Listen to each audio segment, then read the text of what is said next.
truth, and life. Here is the Brother Leon Show. You better recognize.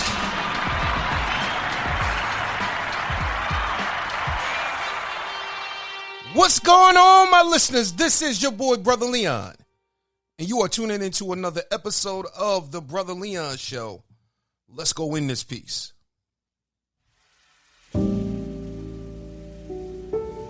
Man, I am excited because today we have coming back on the show. She is not new to this platform, Miss Alasha Bennett. And I'm telling you, man, yo, it's going to be fire straight up and thunder. I call her the Heart Whisperer. She is part of the Love Collective. And so the one thing that I want you guys to understand and know, man, follow her on YouTube, follow her on TikTok, follow her on Facebook, because I'm telling you right now, man, she is the truth when it comes to these dating streets. She is an entrepreneur, an author, a coach, a teacher. She has courses on dating, relationships, whatever you need. This woman is the go-to.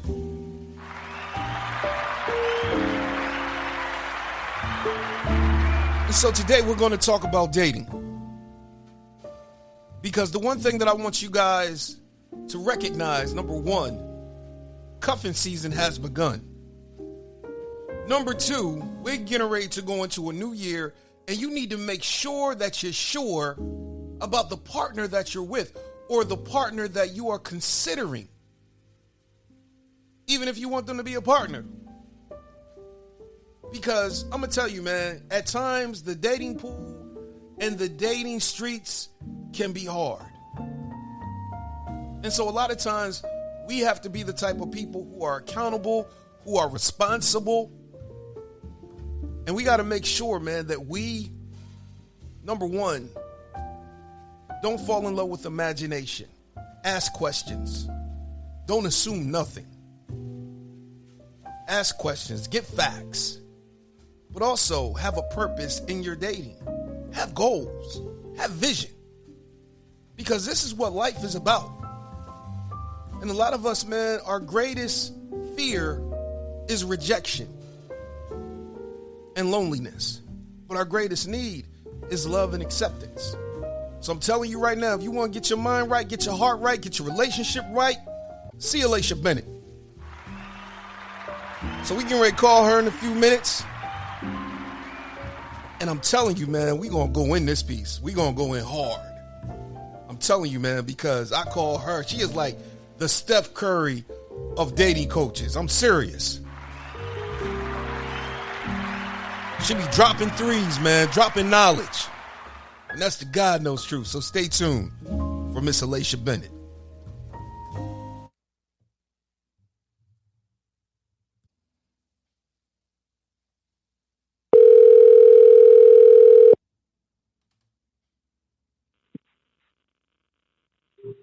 Hello. Hey, what's going on, Miss Bennett? What's going on? What's happening? Let me give you some applause. I just want to say thank you for coming on. And we can ready to go in this piece. So tell us, for all the listeners, you are not a stranger to the show. But just in case I got some new listeners, please tell us who you are. Well, I am Alasha Bennett, the dating mechanic. I am a relationship and dating coach. And I talk about all things concerning love, whether you are a single person looking for love, you're a premarital and you're trying to get ready for marriage, or you're a full-fledged couple and you've been together for some time and you want to spice up your relationship. I like that. I like that. Let me give you some applause. I'm telling you guys, when we first met, I called her the Heart Whisperer. And today I actually said, yo, she is like the Steph Curry of dating coaches in these streets right now. I'm telling you, you are burning up TikTok and Facebook. I am not going to lie. I was like, whoa. Especially that whole thing you did on submission. I'm like, oh, she going to start some trouble with this one. Look, You know, that's my whole thing. I got to start some stuff up. That's what I do. I got to stir the pot. Exactly. And the pot needs to be stirred. So let me give you some applause. I just want to welcome you and say thank you. So, how long have you been doing this? I have been a relationship and dating coach, or along the path of being a relationship and dating coach, since 2008. Wow, that's a long time. That's a long time. Oh, yeah, so you've seen some things. So I know you done wrote some books. Tell us about your books. I have 3 books out right now. My first book, 7 Key Questions to Ask on a First Date, is all about those questions that you need to get out of the way in order for you to actually start dating someone with purpose. But you can look me up. It's all AlashaBennett.com. You can look up all my books and see all my different videos and things like that talk about dating. Yeah, because the one that really got my interest is Dear Future Spouse. Mm-hmm. So that's the second book. That's the one where you're going to, if you're single, you're going to, get prepared for marriage. Yes, that book has gotten people married. So I gotta get that book.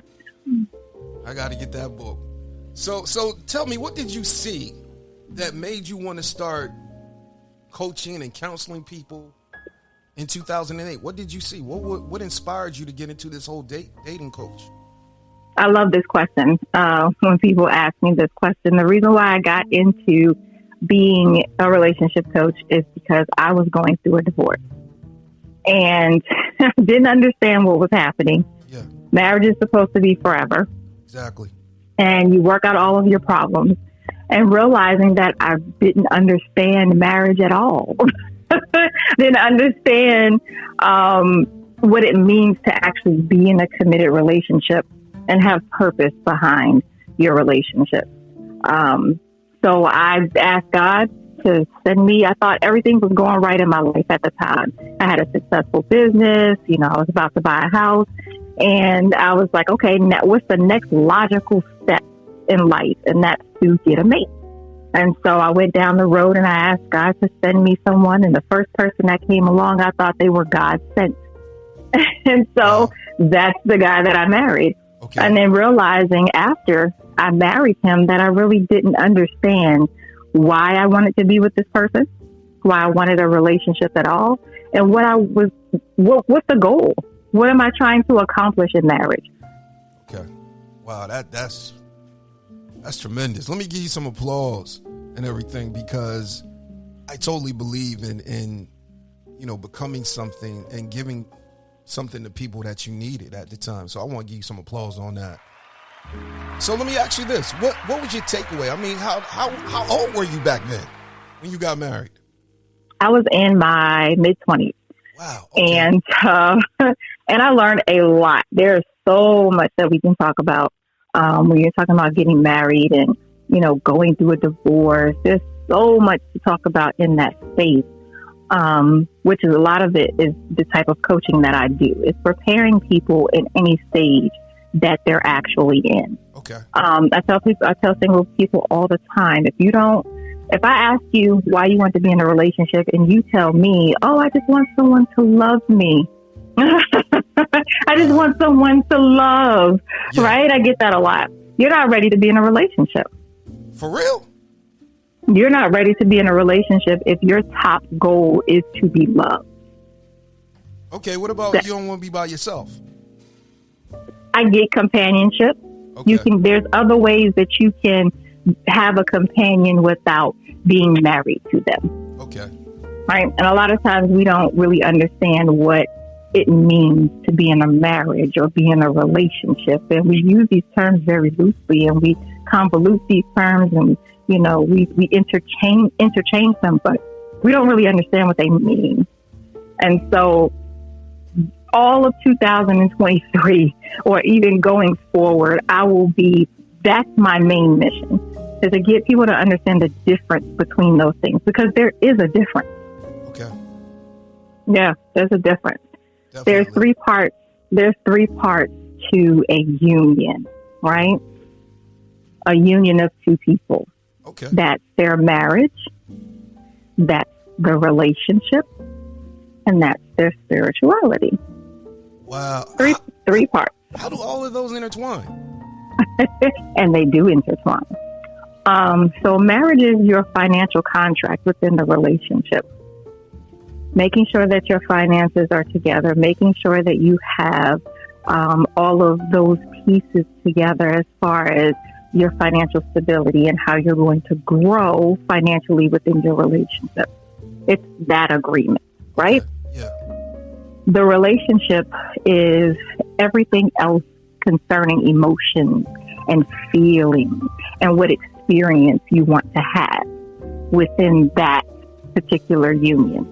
Okay? Yeah, exactly. And then your spirituality is your morals and your moral compass and the things that you guys agree on together that's going to guide you, right, within that relationship. And all three of those things intertwine. But see, no one has told us these things. Exactly. And so we get into these relationships, back and forth with people, and we're not understanding the goal of what we're actually trying to do. The goal is not to walk down the aisle and get married, because what do you do after that? What do you do after you say I do? You gotta start living. Yeah, you gotta carry out that duty. That is correct. But if you don't have a roadmap to what it is that you're supposed to be doing, it's going to be a hard road for you, right? Well, shouldn't love be What enough? are we doing for our community, right? Shouldn't love be enough? I hear some people say that. So is love enough? Like, I always push that question back to people, because they ask me that question and then they think about it for themselves. And how many relationships have you been in where love is not enough? Exactly. Just because you love someone doesn't mean that you're supposed to be with that person. Okay. Right? Yeah. I always relate when somebody asks me that question. I always talk about the story of Abraham and Lot, right? Yeah. And how they were together as a whole big family. Yeah. And then there was turmoil between the two families. Exactly. Right? Yes. Well, now we have to separate, but we're going to separate in love. It's not that I don't love you, it's that there's clearly an issue here. And we have to move past the issue, because we can't stay in this miserable place. Right? So how do we come away from each other, still loving each other, still, having that person's best interest at heart? And he had his best interest at heart, because what did he do? He gave him the land and the cows, and he said, you go over there and I'll go over here. Yeah, he didn't give him less. He didn't take more. He said, you go over there and I'll go over here. Yes. Right? And we'll be able to live our lives in peace and in harmony. Exactly. Right? Exactly. With one another. And I think that even when we divorce or we break up with people, we don't seek to create that peace and harmony. We want there to be fight, and we want there to be blame and shame and all types of turmoil in these relationships when it's not necessary. Exactly. Whenever somebody says they broke up amicably, we agreed to break up, people go, they give them the side eye and they go, I don't know about that, right? Yeah. Because the norm is to be angry. Yeah, you're right. You're right. Well, the norm is to be angry. The norm is to want to blame or place blame as someone's fault. Exactly. That we're not together. Yeah. Right? Yeah, but see, the crazy thing is, we both contributed to the demise. Mm-hmm. And nobody wants to own up to their part, So I got screamed at on a Facebook post, and I'm always trying to stir the pot. Yeah. So I got screamed on the other day because I literally I posted somebody else's post, and it said something to the degree of, it's not women's fault. They didn't pick the wrong guy. He just was, a bad guy. Right? Yeah. And that we are blaming women too much for everything. And so my response to that was, well, why can't it be that both people were wrong? Her for picking him and him for doing the things that he did in order for them not to be together. Like, why can't it be both things? Yeah, exactly. Why does it have to only be his fault? Yeah. And I got a lot of pushback on that post. Even to say that I'm a woman hater, right? I'm always oh man, it's a whole thing. You should go read it. It came down to trying to personally attack me instead of staying with the facts. The person said, yeah, you're right. Those are the facts, but you're mean to women. Okay, but let's talk about the facts. Let's keep it on the facts, though. And so, but this is what happens in relationships when you break up. Yeah. Even though it's the right thing to do, somebody wants to be mad or angry because they're not, quote unquote, right. Wow. Because they're not right. Yeah. Right? They want to be right. Yeah. And sometimes the situation, if we stop looking at things in wrong and right and just say it is, we can solve more problems. Yeah, I agree with you because I see a lot of people, they go to counseling to prove who's right and who's wrong. I'm like, you're wasting your money and time instead of getting the issue fixed. So yeah, I don't get it. I'm like, you are a dating coach and somebody accuses you of hating women. Oh yeah. and it goes the other. It goes the other way as well. Another man blocked me a couple of days before that because he said I was being a chameleon and that I was one day I'm for the women and one day I'm for the men. And so he wanted me to just be, he just want me to go after and attack women for the things that they do, but you don't want me to hold men accountable. How is that going to work? That's not going to work. No, that's not going to work. That is... So, yeah, I was being a chameleon because I was calling him out on his behavior. Oh, my God. Oh, my God. The things that people post. Yeah. But this is what we do because we don't want to take accountability. Accountability is a very big word. And we've often said women don't want to take accountability, but people don't want to take accountability for their actions. No, they don't. They don't want to be accountable. They don't want to be responsible because there's work involved. There's work involved when you looking at the responsibility of trying to maintain a relationship and trying to cultivate certain things. So I look at it. No, go ahead. Well, that would mean that you would have to change. And people don't like change. And why don't they like change? Because that means that whatever you were doing before is wrong in their eyes, right? Yeah. If you find out some new information, man, I've been doing this wrong the whole time. And then you feel silly, right? You feel crazy. You feel like, right? But people don't understand. No, we grow. We learn and we grow. That's what we're here to do. That's what relationships are for. That is the main foundation of any relationship that you want to get into, right? So I talked about earlier, someone tells me they want to get in a relationship for love. I go, I got to give you a little bit of side eye because there's so much more. If you're telling me that you're getting in a relationship because you want to learn and you want to grow, and there's some things that you would like to mature in, and you want to do that with a partner, I go, okay, you're ready. Yeah. You're actually ready to be in a relationship because you understand that it's not about you and what you need on a selfish level, right? Yeah. It's about the whole and how you're trying to make everyone better in the relationship, not just you. I got to give some applause on that one. Because you know what the crazy thing is that is what we have heard. It's almost like that's the narrative. It has to be about all me, or if it's not all me, then it's not real. Mm-hmm. Whether that's coming from a woman or a man, it's like the whole relationship has to be about me. I am the table. I'm like, what? Really? You the table? I'm like, and I mean, well, you know how I feel about that. Yeah, I just look at it like, really? So people coming into your life, it's all about you. You're the whole relationship. And I'm like, if you're the whole relationship, then why do you want a person? See, that's the big thing right there. I don't get it. If you have it all, why do you need another person to join you? And I think that goes into a lot of the different narratives that we have now, even the question of what do you bring to the table?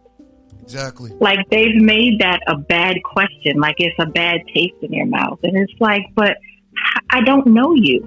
Exactly. How do I get to know you if we don't have a discussion about character? Yes. About goals, right?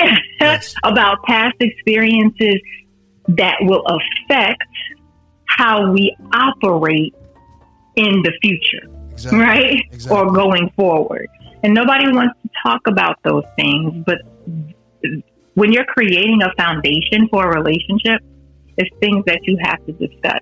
Now, I have a video out there, and it's talking about being the table and how silly that is, right? Yeah. Because the table is the relationship. Exactly. You can't be the relationship. There's two people in a relationship. Exactly. Right? So how can you be the relationship? When you come to the when you are building a table, you're bringing what you have in order to build it, and what to put on it. Right? Yes. What is going to beautify the table? What is going to add to what both people have? Because if there's two people bringing stuff together, right? If we have a potluck, right? Yeah. Each person is responsible for bringing something. That's what makes the potluck successful, is that there is a variety of things, right? People make what they know how to make, right? Mm-hmm. And then we all share in what's been made. And I think that in relationships, a lot of times it's all about take. And nobody is really willing to share what they have. Not only are they not willing to share what they have, they don't know what they have to share. And I think that's why a lot of women get upset when when that question comes up, what do you bring to the table?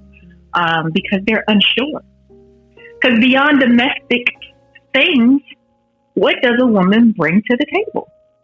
She brings a lot to the table. So I don't believe that is the only thing that she brings to the table. But she has to figure out what that is. Yeah, and the crazy part is that I've heard women say, I bring myself, I bring my sex, and I'm like, but that sex is only like a short window. And nobody wants to look at that. And then the crazy thing is that I also hear, I'm looking for a man that does everything, because my father did everything. He did everything for my mother. But I look at it like you want something that your father did in a different time, in a different era. It's not like that now. You need partnership more so now than anything. And if it's going to be all about finance, you might have to help. Especially if that man can't carry it all on his own. If he's doing it financially, he has to do it, emotionally, sexually. I'm like, something's going to go lacking if one person is doing it all. And I think that, we have, we always say, we want to go back to our grandparents' time, right? Yeah. What people are missing, the biggest part of that, is that there was negotiation. People had defined roles that they played, and they played their part. And what we're not focusing on is our part. What part am I supposed to play? And am I playing that position or that part as I'm supposed to in order to make the relationship work? Exactly.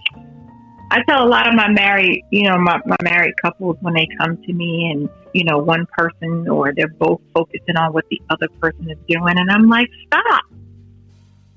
Focus on what you're supposed to be doing.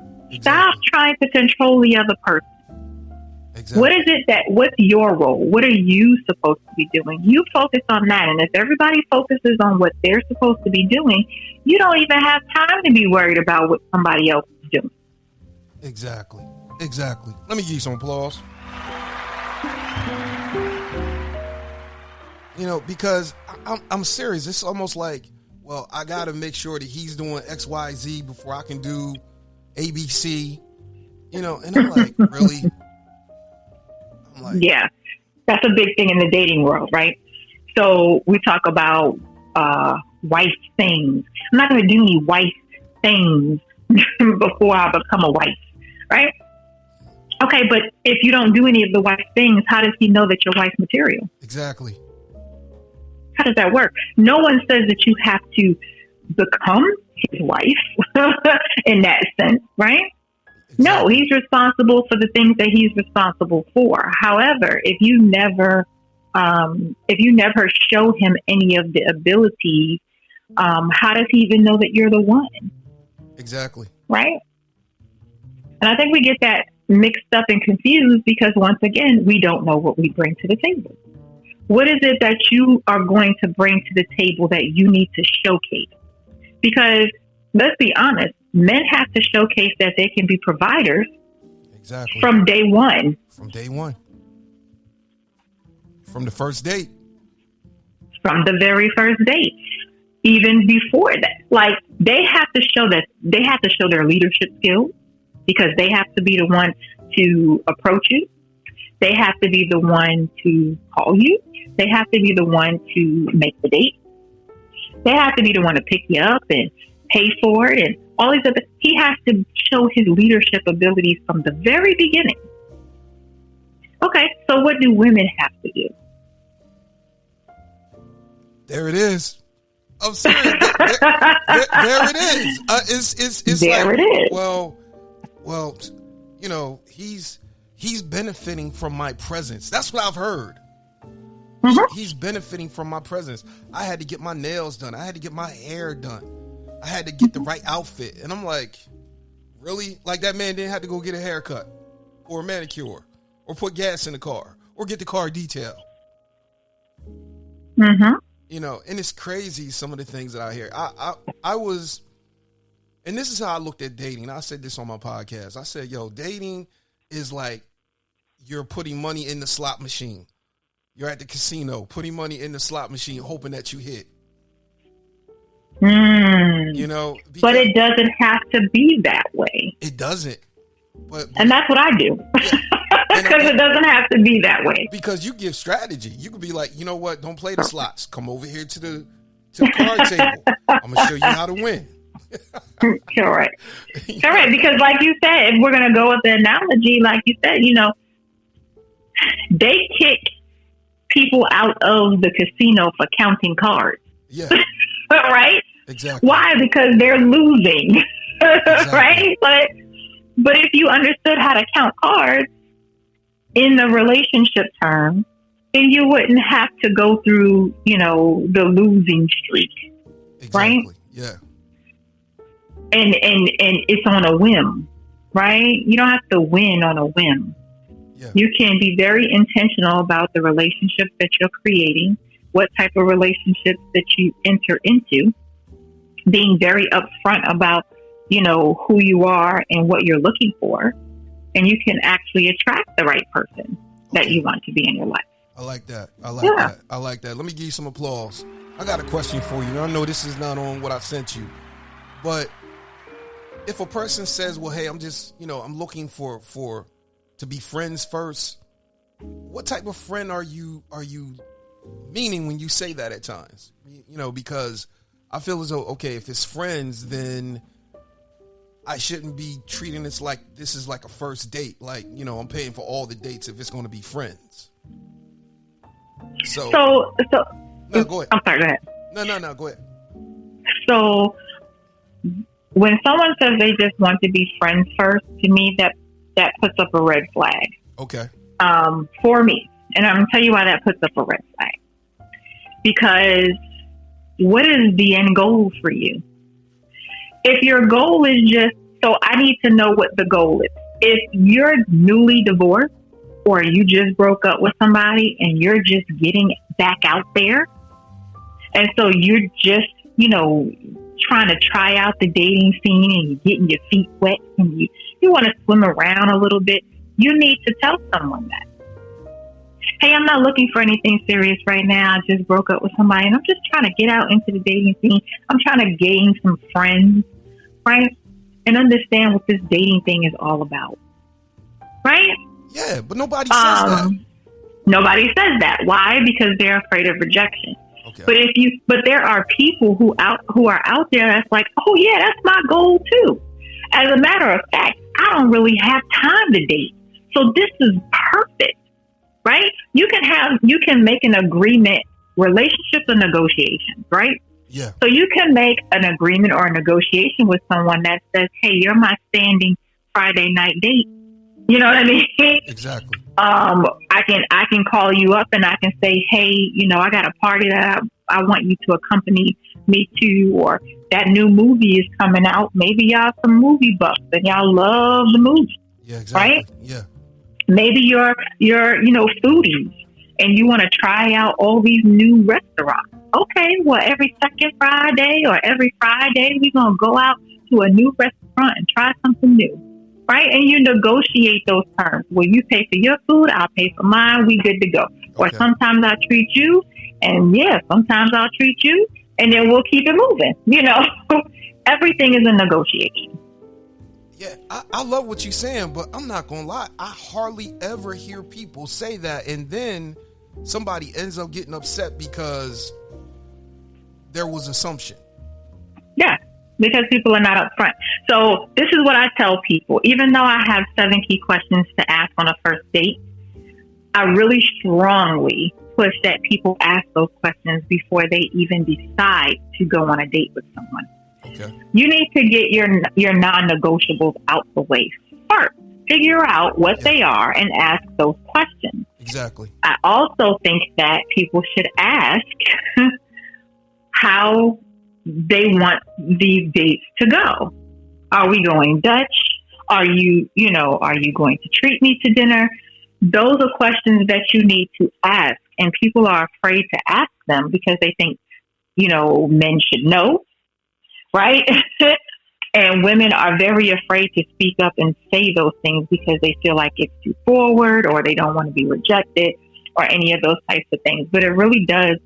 It creates confusion, and that lets me know that you cannot communicate. If you can't communicate that you don't want to pay for dinner, or this is how you like to be treated, then how's that going to go down the road? Exactly. You're not going to be able to communicate your feelings. Exactly. Because you think somebody should just know. That's not how that works. Nah, ain't nobody the Holy Ghost. Nobody has a prophetic mind. That's not how that works, right? Exactly. So being more open, and that's one of the biggest things. I do assessments with premaritals and singles, premaritals, and couples. But the premarital and couples assessments that I do, I take them through a bunch of different topics and things, but the one thing that's always at the top of the list is communication. Exactly. People lack communication skills that are going to allow them to really be successful and prosper in their relationship. Exactly. Let me ask you this. The good thing about it is it's a learned skill. It is. It is something that you can learn. It is. I wanted to ask you. Why is it a lot of people, when it comes to dating, a lot of people beat around the bush on what they want? So, because they are unsure of what it is that they want.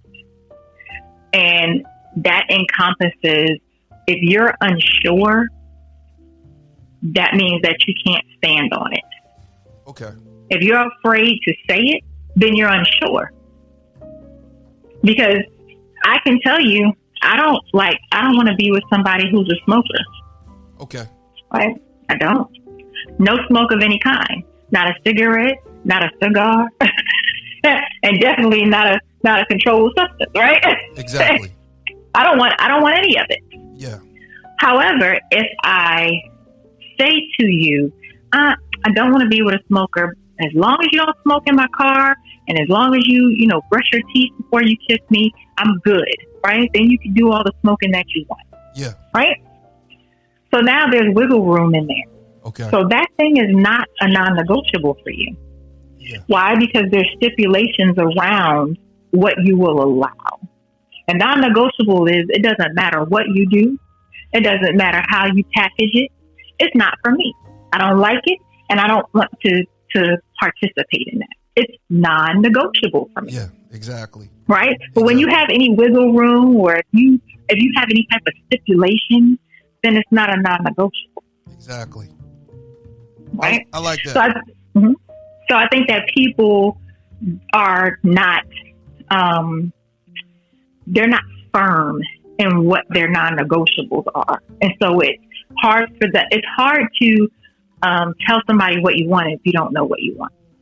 Have you ever seen the movie Runaway Bride? No, I haven't. You ever seen that movie? No, I haven't. Julia Roberts? No, I haven't. So in that movie, she doesn't know how she likes her eggs, because every guy that she's been with, those are the types of eggs that she likes.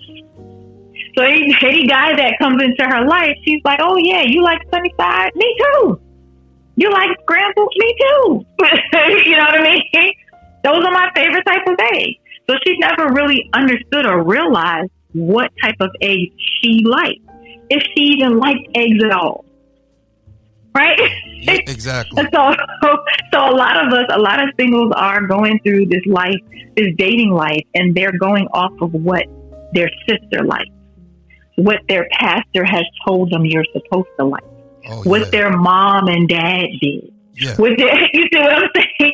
Instead of figuring out for themselves, no, I don't like that. I don't want that in my relationship or my marriage. Exactly. Or I do like that. I didn't see it when I was growing up, but I like it. That's what I want. Okay. Yeah. Wow. You hit the nail on the head with the whole thing with what the pastor said. Because it's the one thing that I see in church is we try to make relationships be an assimilation or be a copy of what the pastor and the first lady have. And I'm like, no, everybody is not going to be like the first couple. A lot of times we see things and we want things and we don't know what it all entails. Exactly. That life is not an easy life. To be in the spotlight, I don't care if you're Bill Gates, the president of the United States, a pastor, even the CEO of a company, right? Exactly. You have to be a certain way in order to be in those positions. You have to give out a certain energy and aura and way of being to be in those positions. And there's a lot that goes on behind the scenes that people don't know, because we have to put on a front for the world about how this looks, because there are things at stake. If my marriage is not going well with the pastor, I lose my congregation. Exactly. Right? Yeah. If my marriage is unstable as a president, people think that I can't make decisions and run the world. You know what I mean? Exactly. Exactly. So image matters. It does. Right? Image matters a lot. And so we have to come out of this fairy tale type thing that we have about relationship goals. Ooh, that couple's my relationship goals. Tia Mowry and her and her husband Corey. Oh my Lord.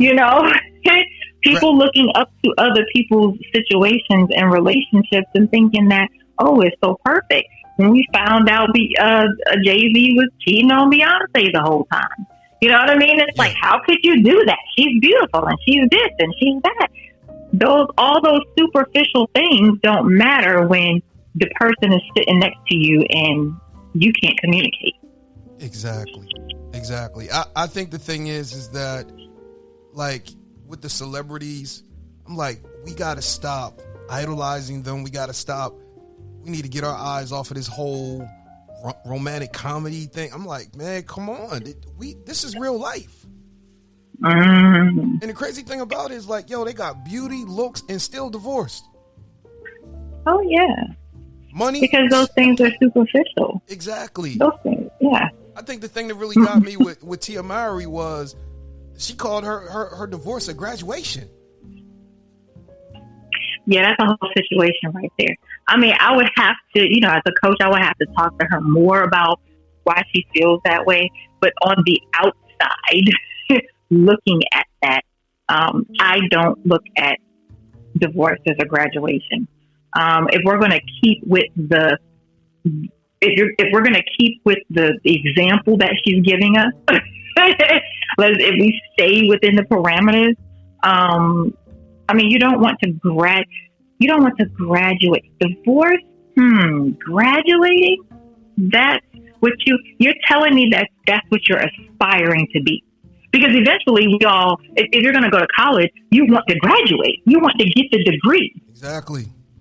So she's gotten a degree in divorce. I'm not sure that's what she meant to say, but that's how it's looking to the rest of the world, that you have now graduated from your marriage. What does that mean? So I can't speak for her. Yeah. What I assume that she might have meant is that she is graduating in the person that she is becoming. Right. And so she's gone through this relationship and she's learned things and she's had all of these experiences with this person. And now it's time for her to do something else in her life, be with someone else that's going to grow her to the next level of her life. Right. Okay. She didn't quite explain it like that. And I cannot say that is what she meant. Right. Yeah. I cannot. But I can see someone saying, or making themselves comfortable with the fact that they no longer want to be in that relationship. I've always said this, that people like to control one another in a relationship. And if your spouse comes to you and they say, you know what, I don't want to be in this relationship anymore. I think that I have grown in this relationship as far as I can go.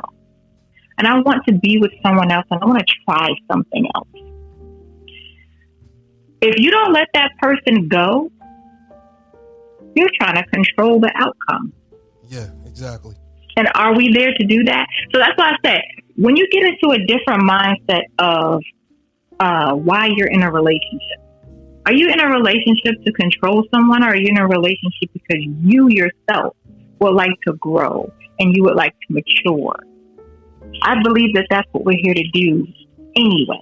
We're on this earth because we have the purpose of learning, growing, and coming into ourselves and understanding who we are. Sometimes we want to do that with another person, right? Yeah, exactly. And so we say, no, I want to do this. I want to go through life with one person, or I want to go through this time period of my life with one person so that I can try out these different things and I don't have to be all over the place trying to learn different people. I can do it with this one person, right? But that doesn't mean that you're going to be with that person forever. Exactly. I look at it like this. Look, if you want to experience different things, like there's always, polyamory. You can do that if you choose. But everybody is frowning upon that right now. You know what I mean? It's frowned upon on some circles. So I'm reading a book right now. Yeah. That tells you about. It tells me about. This is the story of marriage and how it all came to be. And I've done a show on this before, but it's so funny to now read this book that I'm reading, and it's putting together all of my research. So it's so funny because they say now women are the ones that crave marriage. But before, it was men who were craving marriage. Because women were the gatherers. They gathered the berries. They did all of that kind of stuff before hunting animals was even a thing. Women were making the skins, and women were like making clothes and making life comfortable, right? Exactly. So men wanted to marry women because women were the ones that were, in abundance. They had all of the things that men wanted. to have in their lives, the comfort, right? But it's very interesting to kind of look at marriage and its evolution and how it's not what we think it is. From the very beginning, it's not what we think it is. Marriage has always been for trade, or marriage has always been for financial security and those types of things. Always. Yeah. And until recently, the last, couple hundred years, have we made marriage this ball of fairy tale, and it's very interesting just to see people not really understand and grasp what marriage really is. And like I said, being able to know the difference between the union, what's in a union, and those three things. Wow. It's quite interesting. Hey, look, you got to turn me on to that book. Yeah, text it to me later, because I want to read that. I absolutely will. Absolutely. So I got another question for you. Let me give you some applause.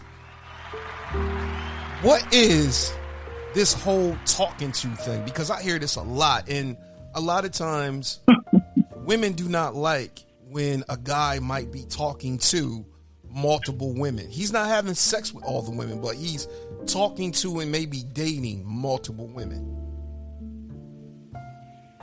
So that term is funny because Jay and I, over Thanksgiving, went to his niece's house.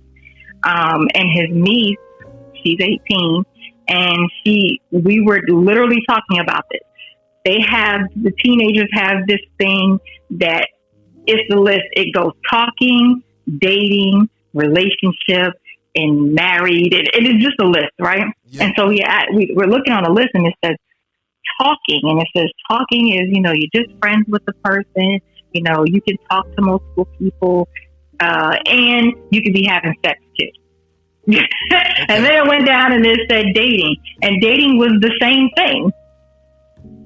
It was literally the same thing. Wow. Except for if you decide, then it goes down to, you're in a committed, dating relationship, right? So now the next thing would be committed. So I think that is a generational thing. I know that I remember being in high school and, I'm talking to that person, right? Yeah, exactly. or a guy would get mad and he'd be like, man, I'm talking to her. Exactly. Don't be trying to hit on her. I'm talking to her. You know what I'm saying? So it's very territorial, right? Yeah. So I think the talking stage is just, or should be, that you're just talking to that person, you're getting to know them, and it's multiple people that you could be talking to at the same time, right? In order to get to know that person. And then if you want to go into dating, we're physically, going out with one another, spending time with one another on the physical level, as far as, being seen out in public, right? Yeah, exactly. Before you get down to an actual committed relationship. So I think it's just generational. That we have the different terms. And it could just be that, like I said, when I was in high school, we used that term. So it could just be a younger versus an older thing. Once you figure out and you understand, oh man, that's the same thing. Or all that, your vernacular just changes, right? Once you get older and you understand a little bit more. Exactly. Well, let me ask you this, because like in Christian circles, we can almost say, some people will equate talking, dating, and courting as the same thing. I'm like, nah. So how do you feel about that? Because I have a whole thing about courting. How do you feel about that? Courting, I believe that, we are already established. Courting is, I'm courting you to marry you, or courting you, hey, we're serious, we're getting engaged, or we're probably already engaged, getting ready to go into marriage. That's how I view courting from a Christian perspective. But, that's what they use. I would say that courting, if I can say courting, it's one of those exclusivity things, if I could say that you hear amongst a lot of Christians. Okay. So would you say that courting is the same thing as dating exclusively? Well, I look at it like this. If we're going to say that we are dating exclusively, Okay, I can go with that because I believe that there's a difference between dating and dating exclusively. If we're going to be dating exclusively and courting, that means monogamy exclusivity. That's what that means to me. Okay. So that's just, my opinion, but somebody else's opinion might differ from mine. Okay. The history of courting is actually very interesting, but and I won't go into it. It's something that people can look up themselves. Okay. But courting, like I said, terms change. Yeah. So, and people have used these terms interchangeably. So if you're talking about courting and you're saying, oh, courting means that it's only, you're only going to be with that one person. You're looking to get into marriage with that person. Yeah. You're basically trying to see if we can be a couple for the long run. Yeah. Right? Yeah, and also I forgot. That's what it is, getting right? permission. Mm-hmm. Sometimes in courting, you get permission. You have to get permission. Yeah, that was a whole thing. You did have to get permission in order to start courting a young lady, right? You had to get permission. But we don't do that anymore. Oh, nah, right? That's not something that we do. But the same thing if you call it dating. There are different stages to dating. Right? So I think it just depends on who you're talking to and what their definition, which is always important. That's why you want to ask someone, well, what does this look like to you? Yeah. Because people use words and they attach their own definition or their own meaning, emotional meaning to them. It's very important to ask someone, so what do you mean by dating? What do you mean by dating exclusively? What do you mean by courting? Yeah, so that you're on the same footing and understanding. But to me, courting is no different than, and because of the ask component and because of the chaperone component and because of all of those things that are supposed to go along with courting, that's why I think it's outdated. Yeah. And that's why I would use the term dating, and there's different levels of dating, right? Of course, you have dating exclusively, which I would push into that courting department, right? That courting stage. Yeah. I gotta mess with you. What do you think about when a person says, hey, I am celibate or I want to be abstinent until we get married, but I still want the whole girlfriend experience, boyfriend experience without the sex? I'm like, I see a lot of those profiles at times, and I think the turnoff for me is when you say that, but you already got kids. So, yeah, this is a rabbit hole. Just a little bit of a rabbit hole. I know. I'm sorry, we want to make sure we have terms correct. So celibate is I don't want to have sex, sex at all. So you're a priest, you're a nun, you're right. This is something that is not going to be added into my diet at all. Right? When you are saying that you want to hold off from having any sexual contact with someone until you understand where the relationship is going and if the relationship is going to progress, because you don't want to be in a sexual relationship with someone that you don't see longevity with, right? Okay. And that's pretty much what women are saying, especially when you've already had kids, right? Yeah. So it's just like, no, I don't just want to be out here having sex all willy-nilly with everybody that comes into my life. I want to make sure that this is a sure thing. I want to make sure that, we're on our way to marriage, because I don't, whether it's for religious reasons or for the fact that I just don't want to be sleeping around with everyone. I've been there and I've done that, right? I want to make sure the next person that I'm sharing my body with is going to be somebody who is going to honor it, who's going to respect it, and who's going to honor a commitment of only being with my body. Right? Yeah. Because that's how I feel. A lot of emotion is connected to sex.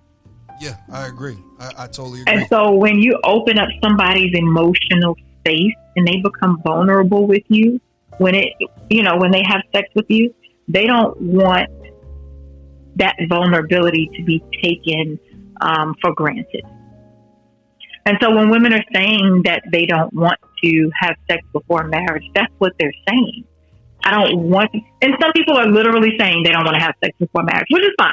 Okay, right. Yeah. And that needs to be, my religious beliefs say I cannot be, or I don't want to be, in a sexual relationship with the person I'm with until we have made those vows.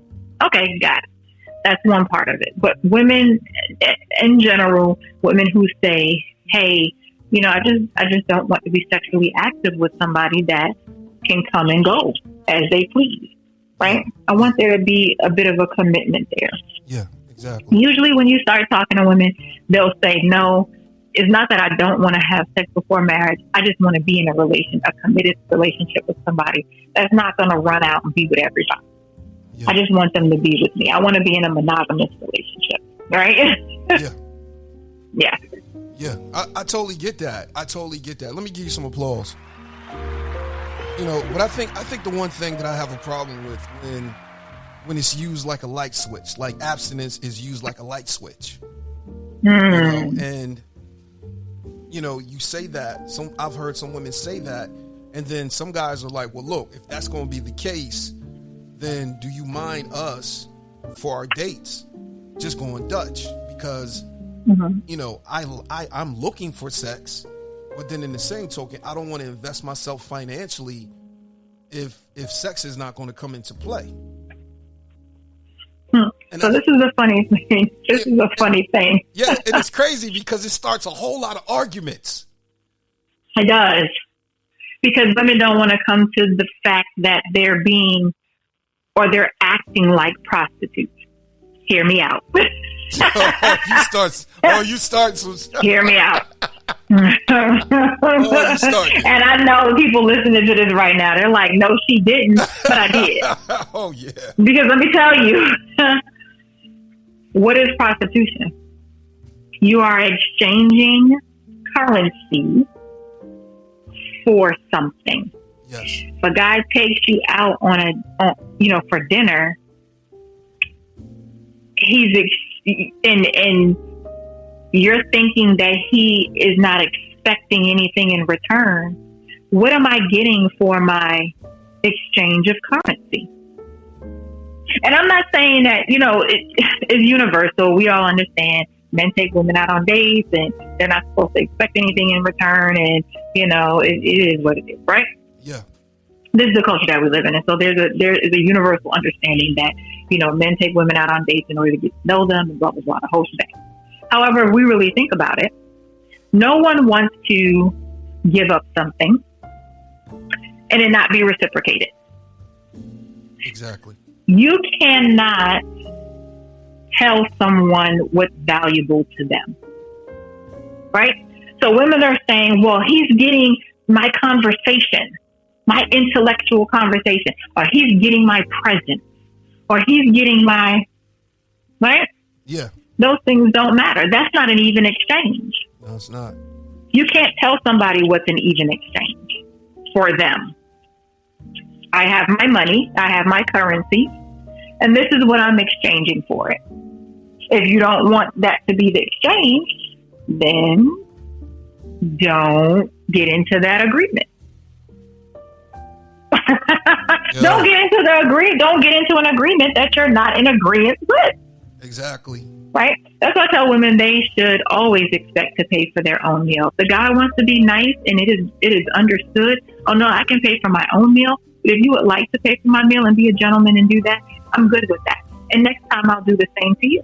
Yeah. Right? Because I don't mind paying for an outing that we go to. Exactly. Right? So that you understand that, no, this is a reciprocal thing.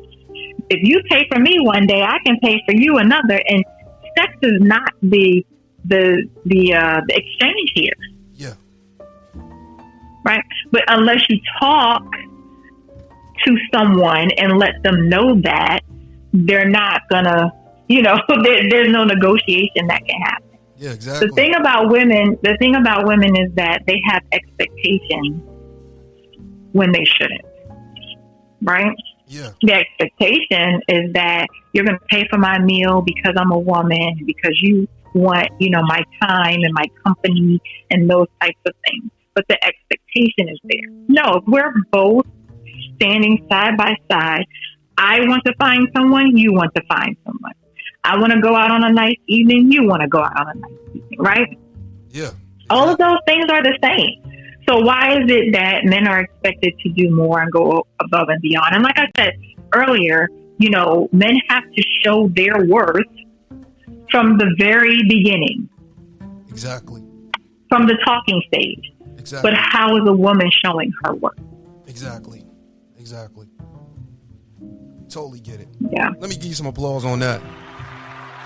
Because the one thing that I said this one time on an episode, I said as a man, well, as a boy, you're going to get all the affection, as long as you're a boy. As soon as you become a man and have a family of your own, or you start dating, you have to give that affection out. And so a lot of times as men, you're going to be giving. You're going to be giving your time, your resources of your emotional, wells at times. And, the crazy thing is that, like you said, sometimes that exchange ain't fair. But this is what we are expected to do and to be as men. So I think at the end of the day, man, we just need to get better with our communication. I want to ask you this question. Do you think that online dating is the new club? The new club?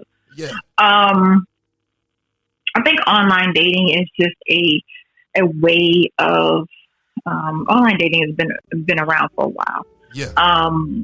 It's just another way, another avenue of finding people, especially if you're very busy and you don't have the time to actually, go to actual events, right? Especially during the pandemic, we couldn't go anywhere, right? Yeah, exactly. So it's another avenue and way of finding someone to be a companion with. The issue with, online dating is that people don't, they're very superficial. Yeah. Right? And they don't tell the truth. Right? And then if they do get into a situation with someone where, they kind of feel like that person is someone they can talk to, they jump right into feelings and without knowing anything about this person, without vetting them, without having real conversations. If you meet somebody online and they've showed some interest and you start texting and communicating, okay, the next thing should be a telephone call. Yeah. After the telephone call, the next thing should be some type of FaceTime. Yeah, exactly. Right? Then after the FaceTime, then you can go out on a date. You know what this person looks like. There's no surprises there. You've talked to this person. You've gotten all of your 7 key questions out, right? Yeah. That you want to ask. And now you have a foundation to start building on, right? Not I'm going to see you for the first time. Trust me, there's still going to be butterflies. Exactly. Even you're seeing this person on the screen, man, you're going to have butterflies. Oh, man, if you're going to see me for the first time, I got to look pretty. I got to do, right? That's going to be a thing, right? Exactly. I got to get a haircut. That's going to be a thing, right? Yeah. But then when you actually meet that person in person, because now you know something about that person and they spark some other interest in you and you see a little bit of their character and all those types of things, you're still going to be excited. You're going to be excited to physically be with them in the same place at the same time, yeah. Right? Sharing the same air, right? You're going to be excited about that. Exactly. So yeah, it's taking the steps to make sure that number one, you're safe. Exactly. And then, making sure that you are taking the steps to actually, further that relationship if there needs to be one.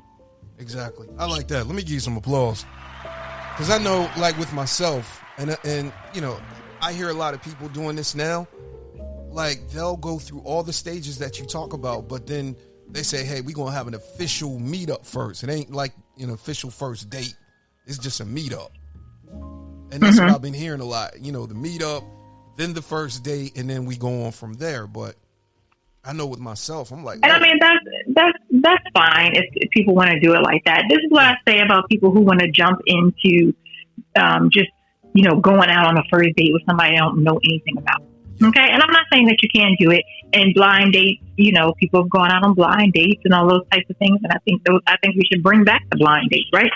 Yeah. However, when you're going to see somebody and you want to do this long drawn out date, first of all, don't do that.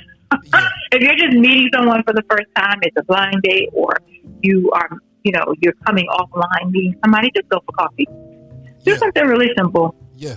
Hot chocolate, coffee, ice cream, yes. something. Walk in the park. Yes. Something, come on. Not even. I wouldn't even say something where you could sit down and eat for a long time, right? Yeah. Go do some dessert. If you get to that someone, you finish the dessert and you guys are hitting it off and all, you can extend the date.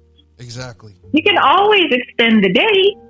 Yeah. But if you're sitting down to dinner with somebody and you feel like you gotta stay, they've told you some old crazy stuff, and you're like, oh, this is not for me. Yeah, right? Exactly. Now you gotta sit through dinner, like, because you don't want to seem rude. Exactly. Like, exactly.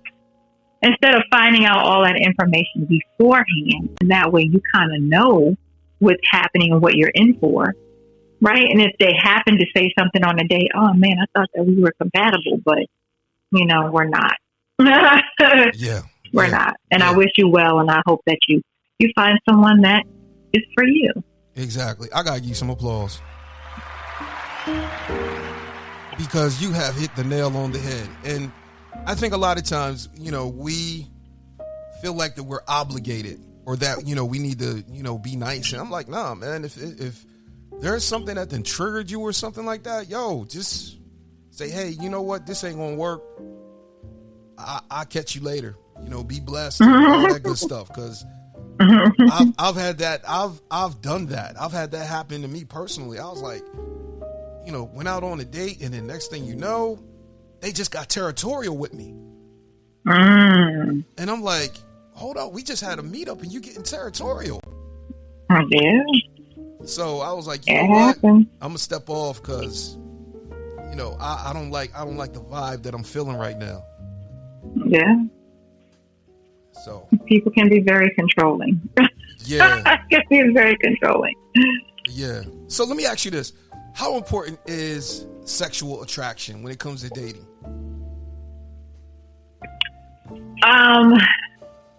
It's important. I think people put too much emphasis on it, but it is important. Okay. When we try to go out on those first dates so quickly, and people say, oh, I just want to feel their vibe.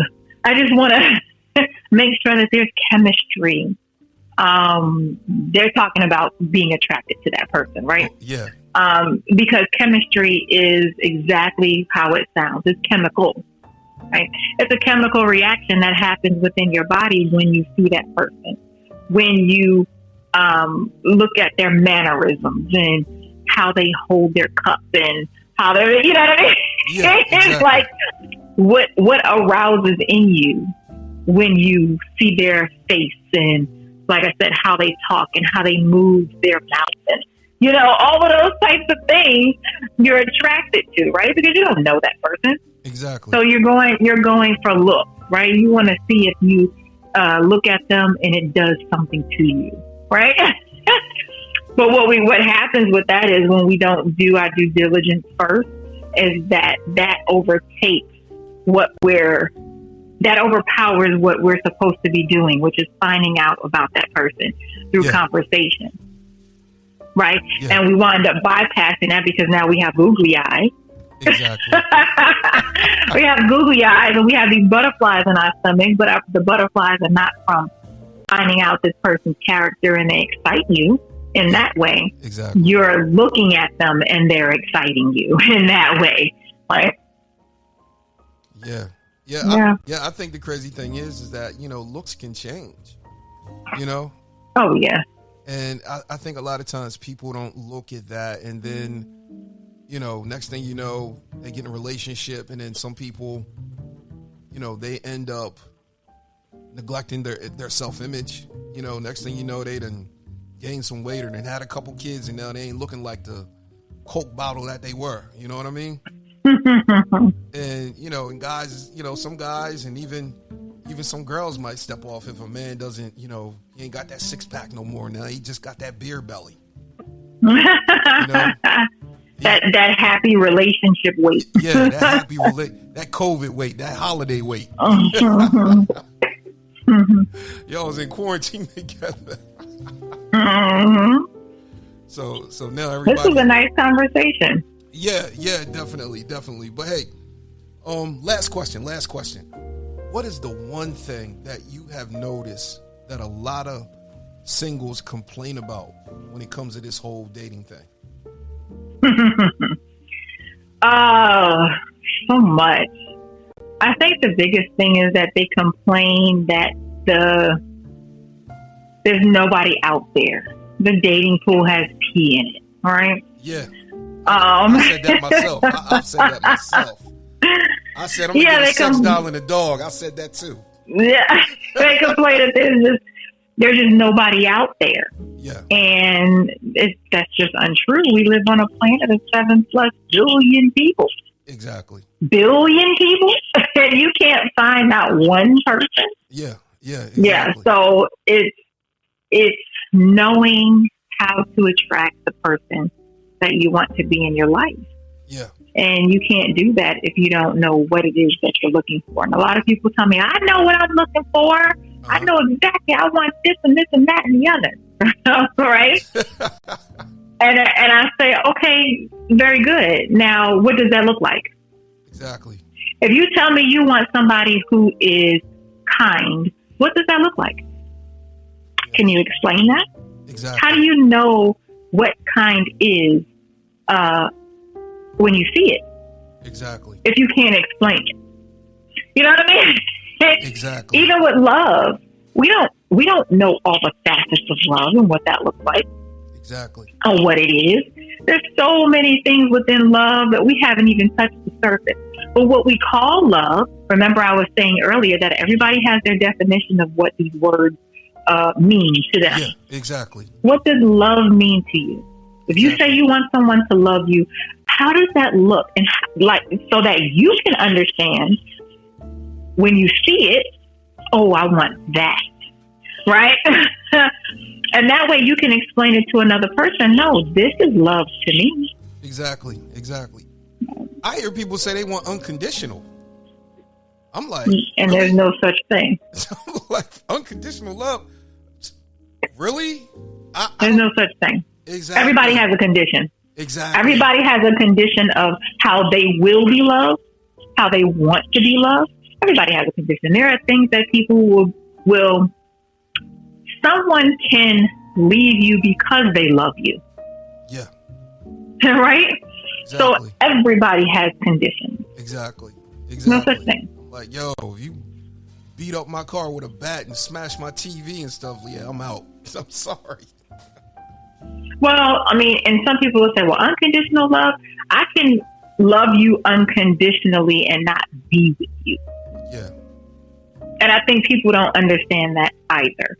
Like, yeah, I can love you unconditionally as far as I don't have any conditions on how my heart or how I choose to be vulnerable enough to love you, right? Yeah. But I don't have to take all the things that come with you. Exactly. I don't have to take all the things that come with you specifically, you as a person. Exactly. I think when I hear that, I'm like, so in other words, you want somebody to sign up for your bullshit. Mm-hmm. And that's what that sounds like to me. Or and not have any boundaries, and not have any, it's crazy. Like I'm just gonna let no self-worth, right? Exactly. Like, yeah. I can't check you on nothing. You just want to do and say anything you want. I'm like, nah, I'm not the one. I'm sorry. That's just who I am. Oh my God. Ooh, I need a man that can handle me. I'm like, I got to break a fucking horse. Oh my God. And it's so interesting that you want somebody that can handle you. You can't handle yourself. Exactly. Like, what does that mean? Exactly. Oh my God. I'm like, hold up. But you ain't like that at work. Yeah. You're not like that with your male supervisor. Yeah. But I get all the hell when you come home. Why do I need to tell you to shut up and sit down? You don't know how to regulate your own mouth. Exactly. You don't know when you're saying too much. Exactly. You don't know when you shouldn't say that at all. Exactly. Or in a different way. Yes. Or why is it that I feel like I gotta have a pimp hand? Why do I gotta have a pimp hand? Why do I have to say my pimp hand is strong? Why do I have to say that? Strong. Strong. Why do I have to say that? I'm like, if I'm in a relationship, you should not have to. Yeah, you shouldn't have to do that. And if you're in a relationship with somebody like that, then that's toxic behavior. Those are red flags all over the place. Oh yeah, I'm like, nah. I'm like, look, I don't know how you see and feel love, but sorry, pimp hand ain't one of them. So that's not what you do. That's not what I do. You might want to go over there to the hair pulling and choking section. Now, hey, we like a little hair pulling in there.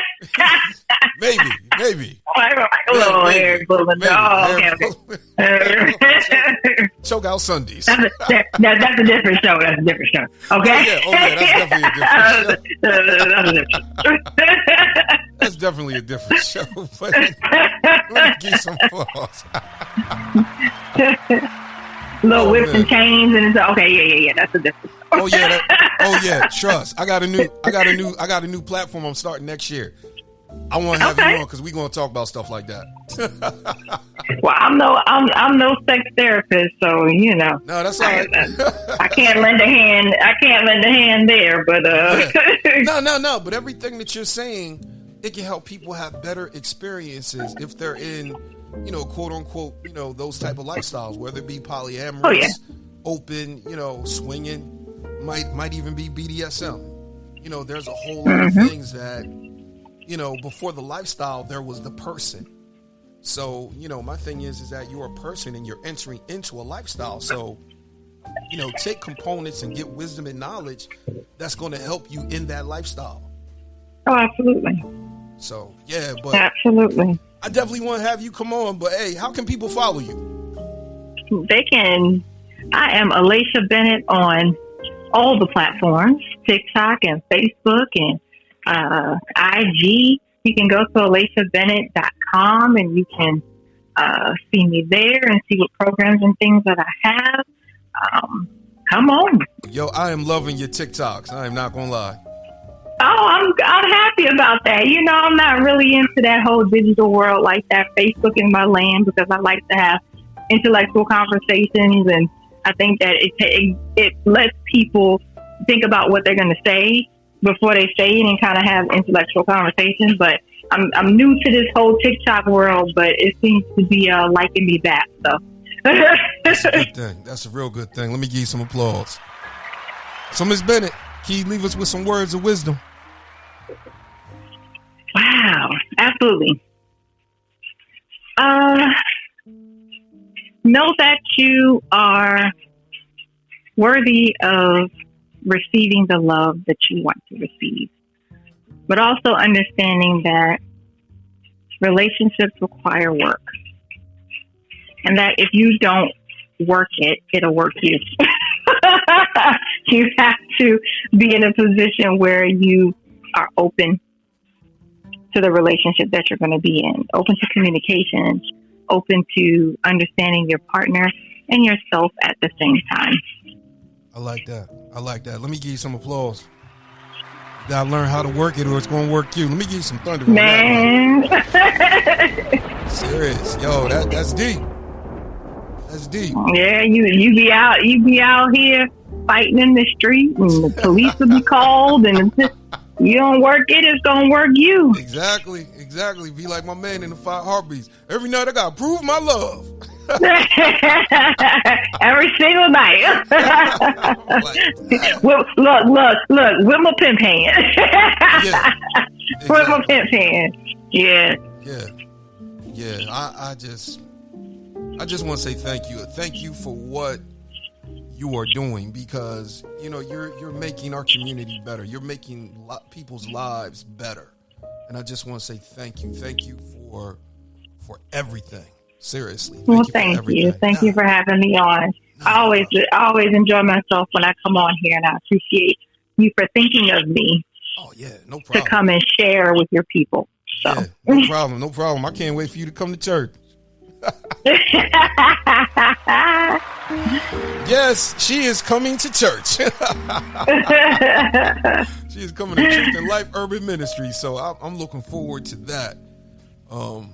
Because we're in this whole healing phase right now. So, we're going to be ending season 3 of the Brother Leon Show, and I'm happy to be ending it with you and a few other people, just to close it out, because I believe that, going into the next year, we need to have healthy, loving, purposeful relationships, so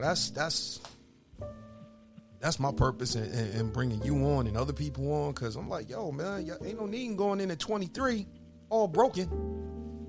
Ain't no need. Yeah. Not when you have all of these resources and people who can assist and help you get over that hump. Exactly. No need at all. Exactly. Oh, I forgot one thing. Tell us about your show that you do every Thursday. So I do. I have a dating show. We're kind of revamping, but I'm getting it together for y'all. Having different guests on, relationship type guests on, and we're just going to open up a whole can of worms. Okay. If you think that my posts are something, man, we about to open up a whole can of worms talking about how to make relationships better, but tackling the hard conversations. Exactly. That we don't talk about. Oh yeah. Yeah, I'm gonna continue to stir the pot. Oh, please. As I always do. Please. Whether I get backlash or not, we're gonna continue to stir the pot. Okay. Oh my God. I gotta ask you this. Ain't nobody trying to get you thrown off of Facebook yet? So not yet. But when you go to another level of things, I've stayed very low key. Like I said, 2008, I stayed very low key for a long time because I didn't want that type of attention or spotlight. Yeah. But I think that now, you graduate, as Tia said, you graduate and you grow. And there's just some things that will come with it when you graduate and grow. So I understand that those things have to come, and we'll keep it moving. Yeah, keep it moving. I remember my first YouTube jail. I was like, you got to be kidding me. Well, I'm a work in progress, as we all are, but I'm definitely a work in progress, and I have to get to a point where the people that are hating, I just don't respond to them. Yeah. Right. Yeah, so that there's no back and forth and there's no any of that. Yeah. I have to get better with that. Like I said, I am a work in progress, and I like to help people. I like them to open their mind. This is the type of person that I am. Really quick, I want to bring something new to your understanding. Exactly. Whether or not you change that thing, it's completely on you. But now you have a different place of reference. Now you have a different point. You have a different perspective. And if it works for you, it works for you. And if it doesn't, it doesn't. But at least right? Yeah, exactly. At least you have a different perspective of things. There's something that I may say that you be like, oh yeah, no, I want to start doing that. Or you know what? I didn't see it in that way. I can understand that now. It doesn't mean that you'll do it. Yeah. But at least you can understand why someone else would, or why somebody else thinks to how they think. Because we're a community. We're all in this place together. And we have to learn how to live with one another. Exactly. Right? So if we learn how to live with one another, and because we understand one another, we're going to be in a more happy place. Everybody will. Because I'm not trying to get you to do anything that you don't want to do. And you're not trying to get me to do anything. But we understand one another. Exactly. Right? Exactly. Yeah. Exactly. I love that. I'm serious. Let me give you some applause. But hey, tell us again, how can people follow you? Alasha Bennett on all platforms. Come on over, y'all. Now come on over and have a conversation with me. I love to meet new people. I love to add other perspectives to the conversation. It's always a better time when people are saying their opinions. Exactly. But hey, I want to say thank you for coming on. And hey, I look forward to us meeting and doing this again. Absolutely. Thank you so much, you guys. Enjoy. Have a good rest of your day. All right. Take care. All right, guys. That was Alasha Bennett. The one thing that I want you to know, man, from this conversation is that you got to begin to work. There is work in dating. There is work in marriage. And so the one thing that we can't assume is that if we're going to meet somebody, that person going to do all the work and we ain't going to do nothing. No. You will burn out a person and burn out your relationship by thinking that you don't have to do anything. It's not enough to just be pretty. It's not enough to just have sex. It's not enough to just have money-making power. You have to be the type of person who is willing to work and stand behind the duty of that work. I think a lot of times people break up because they get tired. Or some people are just lazy because they don't want to do the work that is required to keep that relationship up in the float, because there's accountability and responsibility on both sides of the table. And so I want you guys to understand and know beyond a shadow of a doubt that no matter where you go, you're going to have to work. The grass might be greener on the other side, but you still got to work. So I'm telling you right now, work where you are. Work the field that you are in. And there's a blessing that comes with the work. And when you're working, you're getting strong. When you're working, you're getting experience. When you're working, you're getting knowledge. You become aware to certain things. You're present to certain conditions and when they change. Because when you're in it, you can develop what is called discernment. And a lot of times people, they don't discern the season that the relationship is in. So I'm telling you right now, man, do the work that needs to be done. Follow Miss Alasha Bennett. Follow her on all platforms. So I'm telling you guys, I can't wait to upload this. You guys be blessed.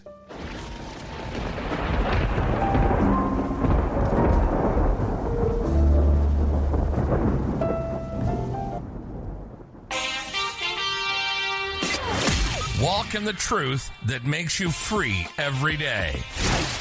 Follow Brother Leon on all social media outlets.